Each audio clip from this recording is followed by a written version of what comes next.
Well, my friend, alas, we are all imperfect humans. Breaking news. That's the deal that we have to deal with. No matter how perfect we think Callas's interpretations were, for example, she was a very imperfect human as well.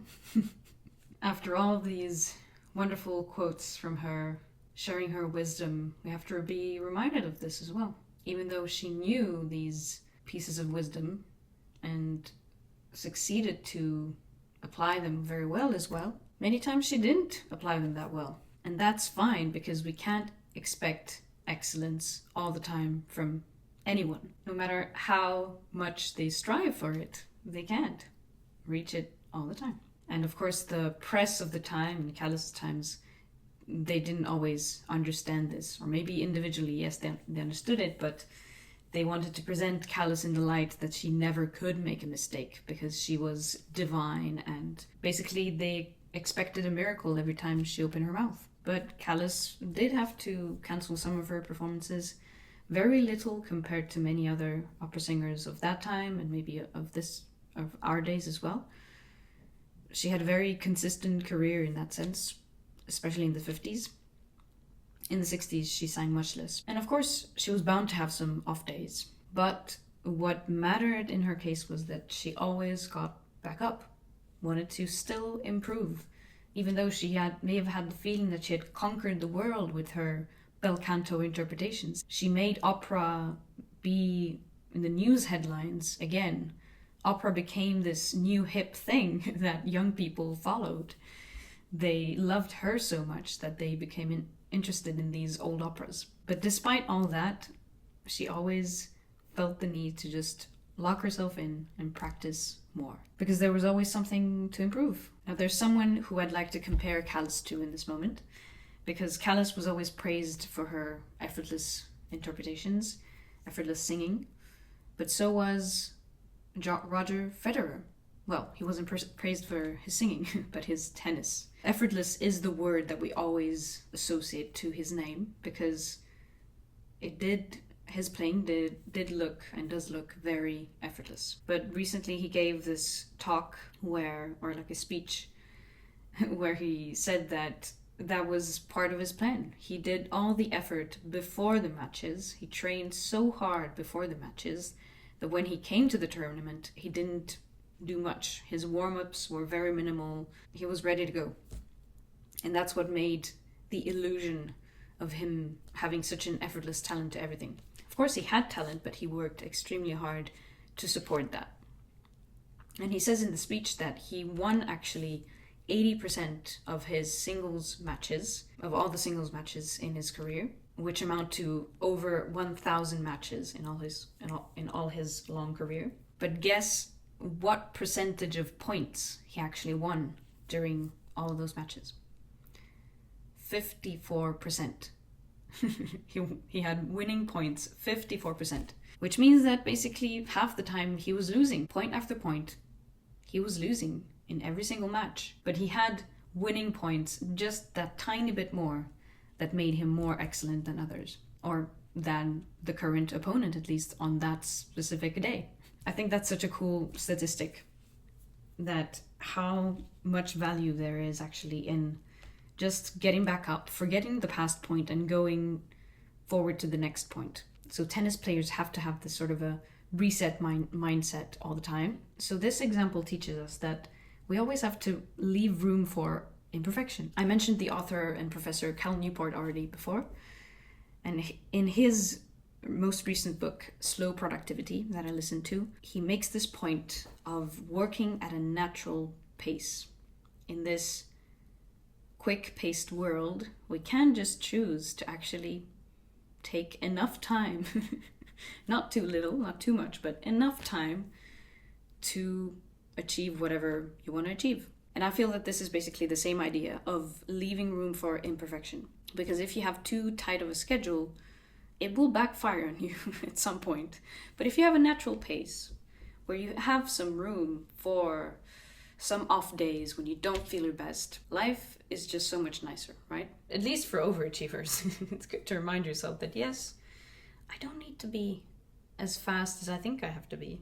There's also the saying that I can't remember who said it, but we overestimate what we can do, for example, in a year or in 6 months, but we underestimate what we can do in 10 years. So it's all about time frames. But I guess at the end of the day, whether you like to chill or work more, we just need to be honest with ourselves if we're using our time well. And if we are honest with ourselves about when we need to start and stop work and rest, we'll be fine. The only thing I can say for the public is to be impartial and to only think that I dedicate myself really to art. That is the only important thing, and I think that's the only thing that the public wants of me. So love me and think of me as an artist, not as what they paint me of. Yeah, that's very interesting. That we should think about her as an artist first and foremost, because that's what she was as a public figure. We have no idea at the end of the day what she really was like, what her interior life was like, because no one is her. We have some indications of it from the people who are close to her, can give their perceptions of what she was like. But all that is really left for us now is her public image, which was an excellent artist. But here's what she thought of her career in 1969, before her comeback farewell tour in the early 70s. Oh, je l'ai été, pardonnez-moi. J'ai eu de la vie comme carrière ce que j'aurais jamais imaginé de ma vie. J'aurais jamais rêvé de ma vie. Est-ce que c'est facile d'être heureux quand on est marié à Callas, tendu vers un tel effort? Il y a souvent, très souvent, que je suis heureuse. Surtout quand je vois qu'à travers les années, j'ai pu faire comprendre mon but, que c'était l'expression dans la musique. Parmi les notes, trouver la vérité, ou ce que je pensais que c'était la vérité, mon devoir à travers la musique. Ce qu'on m'en a passé de main à main. Ce que Deidalgo m'a passé à moi, que Séraphine a passé à moi, que j'espère que je passe aux autres. Ça, c'est la beauté. Et puisque j'étais la privilégiée de pouvoir parler et pouvoir être comprise par le monde à travers les années, parce que ça fait un petit moment que je suis, comme vous dites, célèbre, et durer si longtemps, c'est très, très dur. Et on comprend, et on était apprécié, mon Dieu, qu'est-ce que je peux avoir de plus? Évidemment, il y en a des chagrins pleins, mais j'étais soutenue, et je suis soutenue par cette admiration, par des amis, par les admirateurs silencieux ou qui écrivent.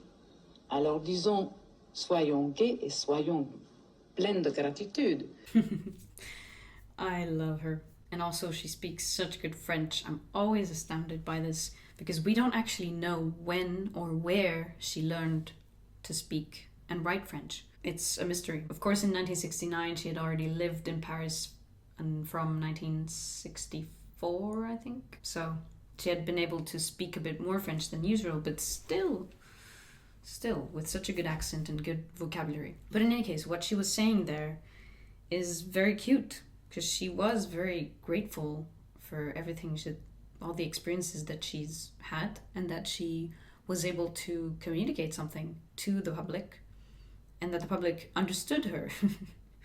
Like she said, it's not simple. It's not something you can take for granted. It's just very inspiring, because to me, I don't know about you, but to me, it shows, like these clips that I've just showed you, that she had a very balanced view of her career in the end.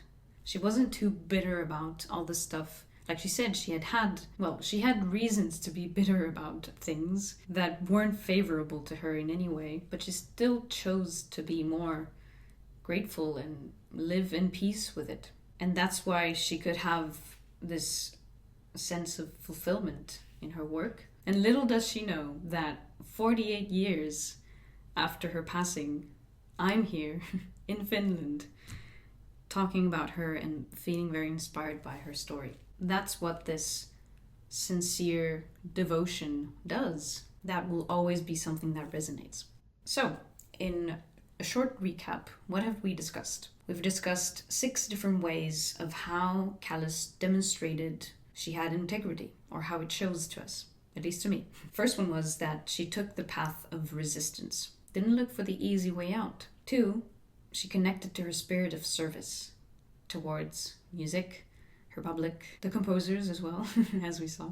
Third, she trusted her gut, which is not always hard to do, easy to do. Wasn't always easy in her case either, but she did trust her gut in artistic senses and as well as with big decisions. Fourth, we concluded that she achieved the illusion of effortlessness. And now we could start arguing which performances were actually represented this effortless style of singing and which didn't, where she was straining too much. But in general, I would like to give her credit for achieving the illusion or giving the illusion of effortlessness in most of her performances, both with her singing technique as well as interpretation. Fifth, I'd say she conquered everybody with her sincerity. She conquered everybody in the sense that even though some people just hate her voice, don't like it at all, she doesn't leave anyone cold. Everybody has an opinion on Callas because her sound is so particular, and no one can argue that she wasn't sincere with her efforts. Sixth, I think she reached excellence. Maybe 80% of the time, but that's still a very good percentage. So now, the ball is in your court.